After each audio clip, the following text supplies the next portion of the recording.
वज़ीर आज़म शहबाज़ शरीफ़ मुल्क जी तारीख़ में पहिरियों भेरो पंजाब में ग़रीब अवाम लाइ रमज़ान पैकेज तैयार करे सूबे जे 1,58 लख ख़ानदाननि में मुफ़्त अटे विरहाइण जो ऐलान करे छॾियो आहे। लाहौर में वज़ीर आज़म शहबाज़ शरीफ़ जी सदारत हेठि रमज़ान पैकेज जो इजलास थियो, जंहिंखे ख़िताब कंदे हिन चयो त रमज़ान जे भलारे महीने में पंजाब जे 1,58 लख ख़ानदाननि खे मुफ़्त में अटो ॾिनो वेंदो। अटो 25 शोबान खां 25 रमज़ान ताईं 850 यूटिलिटी स्टोरनि ज़रिए ॾिनो वेंदो।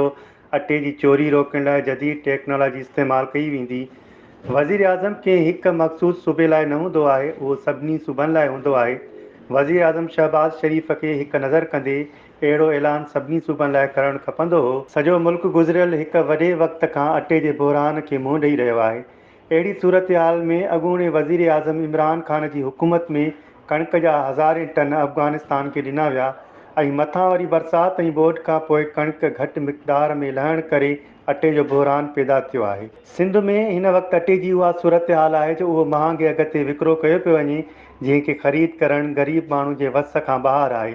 वज़ीर आज़म शहबाज़ शरीफ़ जी पंजाब जे ग़रीब माण्हुनि लाइ मुफ़्त में अटे जी फ़राहमी वारे ऐलान खां पोइ सिंध जो ग़रीब अवाम अॻूणे सदर आसिफ अली ज़रदारी, पाकिस्तान पीपुल्स पार्टीअ जे चेयरमैन ऐं परॾेही वज़ीर बिलावल भुट्टो ज़रदारी ऐं सिंध जे वॾे वज़ीर सैयद मुराद अली शाह ॾांहुं ॾिसी रहियो आहे त छा हू बि बुखुनि में पाह थियल माण्हुनि लाइ अहिड़ो ऐलान कंदा।